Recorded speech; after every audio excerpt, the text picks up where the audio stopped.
Muy buenas tardes, mi nombre es Guillermo Martínez García. Actualmente curso la Ingeniería Industrial en Sistemas. Vivo en la ciudad de Saltillo, aunque trabajo en la ciudad de Ramos Arizpe.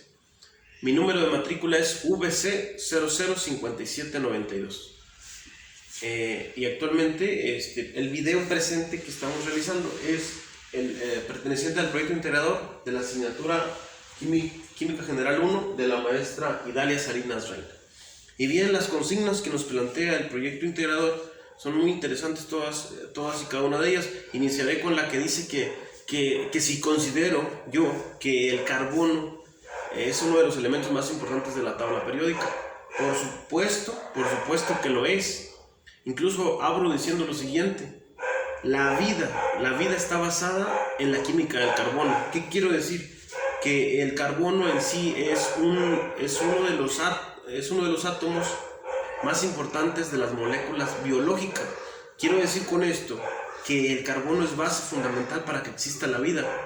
O lo puedo decir de otra forma, que sin el carbono también existe la posibilidad de que no hubiera vida, de que no existiéramos. Así de grande es la relevancia del carbono. En fin, todos y cada uno de los organismos que habitan este planeta, y muy probablemente otros planetas, necesitamos de este elemento para existir, para sobrevivir. No es ninguna mentira que los organismos vivos de nuestro planeta están conformados por 20 elementos químicos, pero de esos, de los más importantes es el carbono, solo por debajito del oxígeno. Y bueno, pues su importancia radica en su composición química. Hablo del carbono. ¿Por qué? Porque su estructura, su composición química, su estructura, su metabolismo en las células, en la fotosíntesis, en la respiración, transferencia de carbono, en los flujos de carbono, en la atmósfera, en el suelo, en los ecosistemas, en la respiración. O sea, prácticamente no hay punto natural donde no esté presente el carbono. Entonces, con eso respondo la primera consigna. Y sí, es de los más importantes, si no es que casi el más, ¿verdad? Porque ahí está el oxígeno también. Bueno, ahora, ¿cómo describiría yo las principales diferencias entre los elementos alcanos, alquenos, alquinos, cicloalcanos y los cicloalquenos, ¿verdad? Bueno, aquí algunas de las diferencias podrían encontrarse en su estructura. Esa podría ser una diferencia. También mencionar que, por ejemplo, los alcanos se les también son conocidos como parafinas. Los alquenos son conocidos como olefinas, y los alquinos son compuestos acetiliánicos. Perdón la palabra. Su estructura posiblemente sea la que los diferencia un poco, porque por ejemplo los alcanos poseen estructuras sencillas y los alquenos tienen por lo menos dos de sus carbonos tienen un enlace doble. Esas pueden ser algunas de las diferencias en cuanto a estos, ¿verdad? Ahora, si hablamos de los cicloalcanos, estos son o se podrían distinguir como que son los que tienen en sus extremos de la cadena unidos, es decir, formando como un ciclo. La química es muy interesante, pero a veces no es tan sencilla de explicar. Y si hablamos de los cicloalquenos, bueno, pues esos son, las cadenas se encuentran cerradas. O sea, estoy dando la diferencia entre los cicloalcanos y los cicloalquenos. Los cicloalquenos tienen sus estructuras cerradas y cuentan con uno o más enlaces covalentes. Esa podría ser la otra diferencia.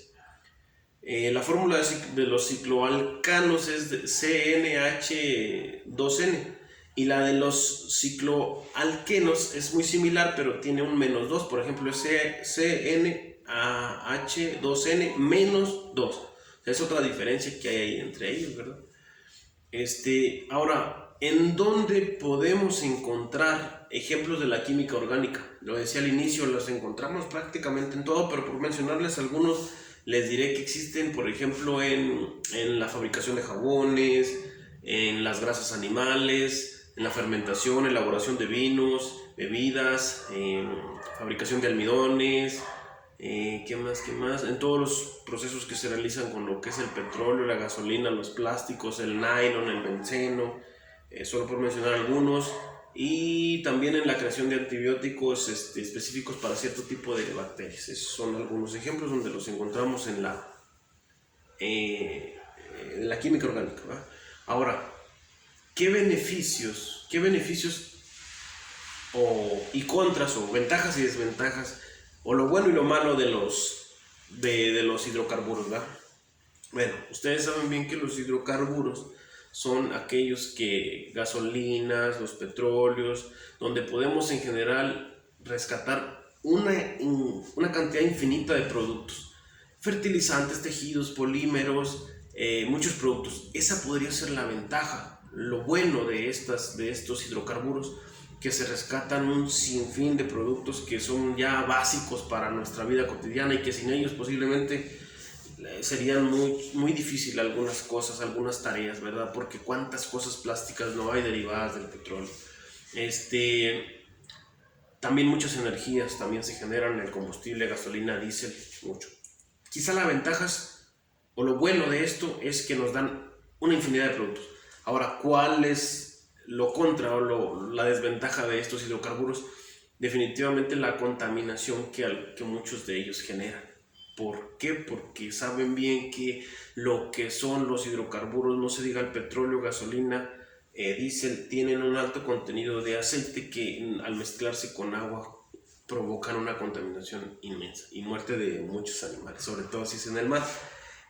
Ahora, podríamos decir también que la quema de estos es otro factor en contra, porque sabemos que un automóvil diariamente en función produce mucha contaminación ambiental del aire. Entonces, quizá, así en resumidas cuentas, lo bueno es que te dan muchos productos, muchos servicios, y lo malo es que al dártelos también produce daños para el medio ambiente, ¿verdad? Después viene lo de las oxidaciones. ¿Qué son las oxidaciones? Ahí en la asignatura nos explica claramente que es cuando dos elementos se juntan de alguna forma, uno pierde electrones y otro los absorbe. Es una oxidación eso en realidad. O sea, este fenómeno ocurre con un elemento compuesto cuando se une con el oxígeno. O sea, no es con cualquier otro, sino es con el oxígeno. Por eso la palabra de oxidación. Entonces, cuando se produce la oxidación de un ion o de un átomo, se une el oxígeno con el otro elemento.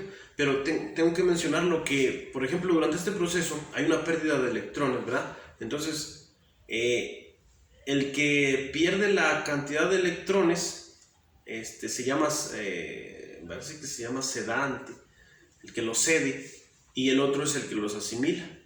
Y la oxidación ocurre en el que los asimila, no en el que se desprende de ellos. En sí, el elemento que concede el que concede los electrones se le conoce como agente. Dije cedente, no es agente. Y el que los recibe es el reductor, ya recordé, y es el que se oxida, o sea, el que recibe el oxígeno. Y bien, esas son las consignas planteadas en el video. Finalmente viene una muy relevante. Quisiera tener más tiempo y espacio para compartirla, pero así aprovecho. Es de qué manera podemos promover o fomentar el interés de la química creo que en alumnados de nivel bachillerato. Yo diría que incluso no solo ahí deberíamos de fomentar el interés por esta asignatura tan importante, sino en todos los niveles.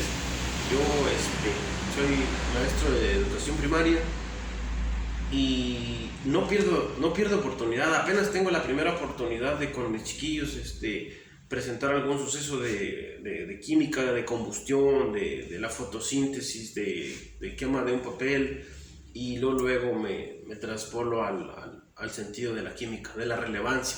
Y yo siempre he hecho mucho hincapié en el sexto grado. Interésense por la química, porque al interesarte por la química te estás interesando en ti mismo, en cómo estás conformado, en cómo es que la vida se dio, cómo se originó. Entonces, cuando en Cuando ponemos esa semilla ahí en el muchacho, en el niño, en la niña, en la jovencita, pues tal vez ellos también se interesen y en un futuro tengamos mayores científicos, mayores químicos. Y pues entre más nos conozcamos, seguramente mayores oportunidades tendremos de sobrevivir a pandemias como la que estamos viviendo ahorita, donde la química, les aseguro, jugó un papel como no tienen idea, buscando por aquí, buscando por allá, experimentando para las vacunas en particular. Y bueno, de esa manera termino mi proyecto integrador. Agradecerle a la maestra, agradecerle los materiales que nos proporciona la plataforma porque realmente son muy útiles. En lo particular a mí esta materia me encanta, que a veces no se me da explicarla bien, pero eso es otra cosa. La verdad a mí me fascina la química y ojalá y a muchos más también.